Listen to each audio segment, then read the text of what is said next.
बच्चा तो उसका है तो रोएगा ही। देखिए ये सांप का बच्चा सांप ही होता है और ये कहीं नाग बनकर आई है, ये आज न तो कल तो डांसेगी ही। ये डबल इंजन की सरकार जो है ये नाकामी छुपा रही है। नहीं, भारत की सीमा से पाकिस्तान में तो नहीं जाएगी मगर इस जेल के सलाखों में ज़रूर जाएगी। तो ये जो है एक हिंदू होकर हिंदुस्तान को खतरे में डालना, ये सचिन के लिए बहुत भारी पड़ेगा। तुम आतंकवादी हो, आतंकवादी का फेवर करते हो, तुम पाकिस्तानी हो, पाकिस्तानी का फेवर करते हो। नमस्कार, आप देख रहे हैं सौगन टीवी और मैं हूं आपके साथ राधिका शर्मा। बात की जाए सीमा हैदर की, लगातार चर्चा में जो है सीमा हैदर आती रहती है। हमेशा किसी ना किसी बात को लेकर कोई ना कोई नया जो पैंतरा है उसका सामने आता ही रहता है। आज की जो खबर है गुलाम हैदर को लेकर है। जिस तरह से गुलाम हैदर पाकिस्तान से रो रहा है और अपने बच्चों की गुहार लगा रहा है भारत सरकार से कि मुझे मेरे बच्चे दे दिए जाए। कहीं ना कहीं देखा जाए तो बच्चों का वाकई में भविष्य भी खराब हो रहा है। तो आइए बातचीत कर लेते हैं, क्या कुछ कहना है, क्या कहेंगे। गुलाम हैदर जिस तरह से गुहार लगा रहे हैं कि मेरे बच्चे मुझे दे दिए जाएं, इंटरव्यू जब वो देते हैं या लाइव जब वो जुड़ते हैं पाकिस्तान से, वो रोते हैं आजकल, क्या कहेंगे? भाई ये बच्चा तो उसका है तो रोएगा ही। और है सवाल कि बीवी जो है गद्दारी की है उसे, मगर ऐसा नहीं करना चाहिए उसको। और ये भारत सरकार को उसको बच्चे को सौंप देना चाहिए था और इसको भी सौंप देना चाहिए था क्योंकि तुम ठीक है भारत में आई हो तो गलत से आ गई है, तरीके से भी आई है, प्यार के झांसे में आई है, मगर तुमको पाकिस्तान चलना चाहिए। आप पाकिस्तान से जब तुमको ज़्यादा प्यार है तो हम कोशिश करेंगे, भारत सरकार कोशिश करेगा कि आपको भारत में लाया जाए और सचिन से आपको बजाबते जो है ना कोर्ट की कागजातों के हिसाब से शादी ब्याह कराया जाए। अच्छा, मतलब बच्चे गुलाम हैदर को मिल जाने चाहिए जी। क्योंकि एक पिता का दर्द जिस तरह से छलक के आता है, जिस तरह से वो रोते हैं, जिस तरह से परेशान होते हैं और जिस तरह से कहते हैं कि कमाने के लिए मैं बाहर गया था, अपने परिवार के लिए ही गया था, मुझे कोई शौक नहीं चढ़ा कि मैं अपने बच्चों को यहाँ छोड़ के, बीवी को यहाँ छोड़ के बाहर कमाने जा रहा हूँ। वाकई में देखा जाए कहते हैं कि माँ का प्यार सब कुछ देखते हैं, हर कोई देखता है, सबको पता होता है माँ का प्यार क्या होता है, लेकिन पिता का संघर्ष कोई नहीं देखेगा। देखिए पिता तो पिता होता है और पिता भी कहीं भी रहता है, धूप में जलता है, 10 रुपया कमा कर अपने बच्चों के लिए लेकर आता है कि हमारे बच्चे खाएंगे, किसी के सामने हाथ नहीं फैलाएंगे। और माँ घर में रहती है बच्चों की हिफाजत के लिए और बाप जो है ना बाहर से पैसा कमा के लिए आता है बच्चों को खाने के लिए। तो ये दोनों आदमी का भूमिका निभाया जाता है। अगर ये दोनों ना रहे तो एक अधूरा हो जाता है। तो इस हिसाब से दोनों को ज़रूरत है कि एक साथ ही रहे, मिलकर जुलकर रहे। और भारत से, हमारे भारत सरकार से भी निवेदन यही है कि इसको जो फिर से पाकिस्तान भेज दिया जाए। और ये पाकिस्तान अगर चली जाती है बच्चों को लेकर तो वहाँ पाकिस्तान सरकार से हमारी सरकार कोशिश करेगा कि तुम अकेले आओ और बच्चे को छोड़ दो और आओ, उसके बाद हमने कोर्ट कचहरी के हिसाब से जो है ना सचिन से शादी कराएंगे। और रह सवाल के कि जो तुम अकेले आओगी, जिसका बच्चा है वो बच्चा रहेगी, तुम हिंदू धर्म अपना लिए, बहुत खुशी की बात है कि भारत में हिंदू धर्म ने अपना लिया है। तो इसमें कोई दो राय नहीं है, किसी को, ये तो देश आज़ाद है, कोई किसी के धर्म में जाए उसे कोई मतलब नहीं है, मगर मतलब इस बात की है कि जिसका बच्चा है उसको सौंप देना चाहिए था। अच्छा, साथ साथ बात की जाए, सीमा हैदर पाकिस्तान से नेपाल आ जाती है और नेपाल से भारत आ जाती है, लेकिन जब बात आती है हमारी सीमा सुरक्षा की तो क्या लगता है कहीं ना कहीं सरकारें फेल हो रही हैं सीमा सुरक्षा पे? क्योंकि एक औरत अगर अपने 4 बच्चों को लेकर आ सकती है तो उस सीमा को पार करके कोई भी आ सकता है फिर भारत में। एकदम राइट आपने बात कही है कि ये जब ये 4 बच्चे के साथ आ सकती है, फर्जी आईडी के साथ आ सकती है, इस पर जो हमारी सुरक्षा जो है वो पकड़ नहीं पाता है। और उस पर जो है कैसे भारत नेपाल से जो है हमारे भारत में एंट्री कर गई, कोई आईडी प्रूफ नहीं है, उसको नेट पर सर्च नहीं किया गया कि ये हमारे भारत के आईडी है कि नहीं है, और ये जो फर्जी आईडी बनाकर भारत में चले, ये तो एलिगेशन सबसे पहले इस पर बनता है कि इसको जेल भेजा जाए, ये फर्जी आईडी के आधार पर।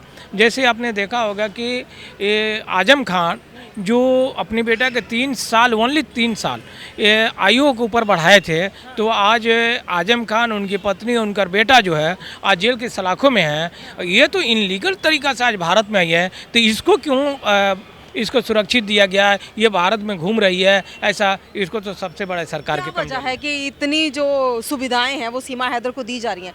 जिस तरह से आजम खान को, उसके परिवार को जेल में डाला गया है, सीमा हैदर को भी जेल में ही होना चाहिए था क्योंकि उसके पास तो कुछ था ही नहीं, कुछ लेकर ही नहीं आई थी। बिल्कुल इसको जेल में डाल देना चाहिए था। और बचाने वाले और दूसरा कोई नहीं है इसमें, हमारी सरकार बचा रही है। और जैसे हमारा जो देश के रॉ जो थे डोभाल जी, जो पाकिस्तान में गए थे तो 7 साल जो है वहाँ पे मुसलमान बन के नमाज़ पढ़ रहे थे, तो वहाँ की सरकार नहीं पकड़ पाई। वो पकड़ में कब आए कि उनकी लैंग्वेज से पकड़ में आए थे, तो फिर हमारे भारत में आ गए, इसलिए कि वो बन के गए थे। तो इनके एविडेंस है कि हम भारत सरकार की तरफ से आए, हमारी रॉ है, हम खुफिया एजेंसी के लिए आए हैं कि आतंकवादी कहाँ हैं, हम आतंकवादियों को पकड़ने आए थे। ये तो हमारी भारत सरकार ने भेजा था, ठीक है। इसको कौन सा नेपाल से ये इसको जो है पाकिस्तान सरकार भेजी है, ये हमको नहीं पता। कहीं इसको ISI तो नहीं भेजा है, इस पर सरकार को ध्यान देना चाहिए था। अच्छा, जब ये ध्यान आज जो है हिंदू बनकर ये रह रही है, देखिए ये सांप का बच्चा सांपी होता है, और ये कहीं नाग बनकर आई है, ये आज न तो कल तो डसेगी, ये हाँ डसेगी, किसी को न किसी को डंक मारेगी, और वो डंक मारेगी किसी वैद्य की या डॉक्टर की जरूरत नहीं, श्री कब्रिस्तान पहुंचा देगी। तो आज नहीं तो कल से देगी जी। देखिए जिस तरह से ये मतलब सीमा सुरक्षा में सेंध लगा के फिर जिसे कहते हैं सीमा हैदर जो यहाँ आई है, साथ साथ में देखा जाए और भी कहीं ना कहीं सरकार नाकाम नज़र आती है सीमा को लेकर या और चीज़ों को लेकर। देश में सबसे ज़्यादा जो मुद्दा है इस समय वो यही चल रहा है सीमा हैदर को लेकर। क्या लगता है ये जो सीमा हैदर हर जगह दिखाई जा रही है, कहीं ना कहीं जो देश के अंदरूनी जो घटनाएं हैं उनको छुपाने के लिए क्या सीमा हैदर को उठाना चाहिए? बिल्कुल बिल्कुल, ये जो है आपने सही मुद्दा उठाया था कि ये देश के जो नाकामी हमारे मोदी सरकार अमित शाह जी का है, ये डबल इंजन की सरकार जो है ये नाकामी छुपा रही है, या इसलिए कि लोग जो है ना सीमा हैदर में जो है ना फंसे है। और ये जो मणिपुर के कांड हुआ, चाहे ये राजस्थान के कांड हुआ, या छत्तीसगढ़ का हुआ, चाहे मध्य प्रदेश का यह कांड हुआ है ना, इसको जो है ना छुपाया जाए और ये सीमा हैदर में उलझाया जाए, तो इस हिसाब से सरकार लगी है। और ये आज नहीं तो कल ये सरकार जो है ना, इसको तो मोदी सरकार हो या अमित सरकार हो, चाहे योगी सरकार हो, आज नहीं तो कल इसको उठा के जेल में भेजेंगे। ये सिर्फ जो है ना 5 राज्य के चुनाव है, उसके बाद 2024 का चुनाव है, इसकी प्रमाण आते हुए ये सीमा हैदर जेल में जाएगी, ये मेरा वादा है। अच्छा, सीमा हैदर मतलब तब तक के लिए सीमा हैदर को कहीं ना कहीं देखा जाए देश की जनता के सामने उसके मुद्दों को परोसा जा रहा है, उसकी बातों को परोसा जा रहा है कि तब तक आप इसका मज़ा लीजिए, जब आगे सरकार बन जाएगी तो उसके बाद कहीं ना कहीं सीमा जो है वापस भारत की सीमा से बाहर जाएगी और पाकिस्तान जाएगी। नहीं, भारत की सीमा से पाकिस्तान में तो नहीं जाएगी, मगर इस जेल के सलाखों में ज़रूर जाएगी। ये जेल के सलाखों में जाएगी। एक मुद्दा बनाया गया है कि इसको मुद्दा हम बना कर रखते हैं चुनाव जीतने के लिए, कि सारी मीडिया का फोकस बोला गया कि तुम सिर्फ लगे रहो इसमें सीमा हैदर के ऊपर में, कि सीमा हैदर करते रहो, हम इधर अपना काम करते रहें।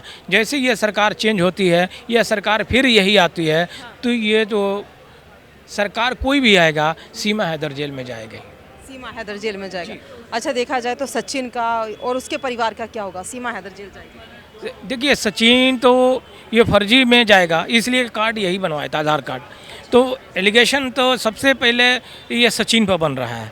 तो आज जब आजम खान पर ये उम्र बढ़ाने पर ये बन सकता है, तो सचिन फर्जी कार्ड बनवाया था, इस पर क्यों नहीं बनेगा, है ना। तो ये जो है एक हिंदू होकर हिंदुस्तान को खतरे में डालना, ये सचिन के लिए बहुत भारी पड़ेगा।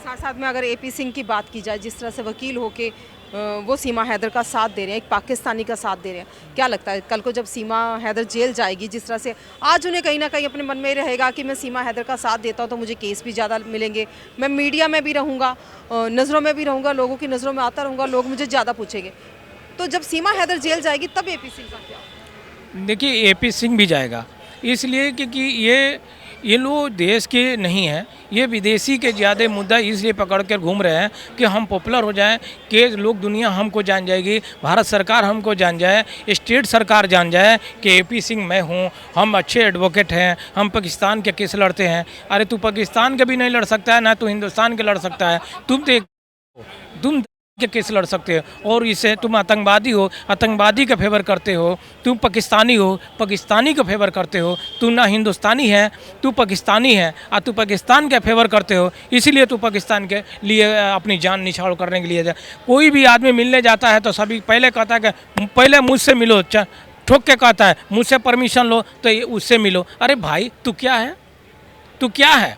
न उसका तू पति है, ना उसका कोई बाप है, नहीं उसका कोई भतीजा है, नहीं चाचा है, हो तो कौन? वो तो फंसा के ले आया, वो क्या नाम है, सचिन। तो सचिन का से कोई परमिशन नहीं लाता यार, आप वकील साहब से परमिशन लो, AP सिंह से परमिशन लो, किस बात के परमिशन लीजिए? आप देश के प्राइम मिनिस्टर हो, कि गृह मिनिस्टर हो, कि होम मिनिस्टर हो, स्टेट सरकार हो, क्या हो तुम? एक लॉयर हो। लॉयर के क्या मतलब है कि जो लोग आए मिले आपसे मिल के जाए, उससे मिलने के लिए। ये तो सबसे सरेआम गलत है। आज नहीं तो कल योगी सरकार इसको भी अंदर डालेगा, आज नहीं तो कल। आपको बता देता हूँ, ये शाम के वक्त है, आपको बता देता हूँ, आज 4 नवंबर है, ये दिसंबर तक इसका काम खत्म हो जाएगा। दिसंबर तक काम खत्म हो जाएगा, क्या लगता है? सीमा जेल में, सचिन जेल में और साथ में एपी सिंह। एपी सिंह के तो सारा एलिगेशन बनेगा, सब केस 2 आदमी पर बनेगा। जब आजम खान पर बन सकता है तो इस पर क्यों नहीं बनेगा, है ना? ये सिर्फ चुनाव में हमारी सरकार फंसी हुई है। जिस दिन सरकार इससे फारिग होगा उसके बाद इन लोग पर गाज गिरेगा और इन लोगों का भी बुलडोजर चलेगा। इन लोगों को नामो निशान मिटाई जाएगी कि आप जो है ना, आप ऐसा काम नहीं कर सकते हैं। अगर इनकी नस्ल चेंज हो जाएगा, ये भारत सरकार कर देगी, आप देखना। भारत सरकार कर देगी। अगर फर्जी पेपर में जो आजम खान और उसका परिवार जेल में जा सकता है तो सीमा हैदर आज तक बाहर क्यों है? सीमा हैदर जो एक भी डॉक्यूमेंट लेकर नहीं आई, लेकिन फिर भी वो बहुत आराम से, बहुत शांति से अपनी ज़िंदगी जी रही है अपने 4 बच्चों के साथ, साथ में सचिन और साथ में एपी सिंह। क्या लगता है, जिस तरह से बोला जा रहा है 2024 के चुनाव में सरकार उलझी हुई है, जैसे सरकार फारिग होगी वैसे गाज गिरेगी सीमा हैदर पे, ये लोग जेल जाएंगे? आपकी क्या राय, अपनी राय हमारे साथ जरूर साझा करें। इन्हीं सब खबरों के लिए जुड़े रहिए हमारे साथ, देखते रहिए सौगंध टीवी। कैमरामैन किशन के साथ राधिका शर्मा। आप देख रहे हैं सौगंध टीवी। सौगंध वतन की।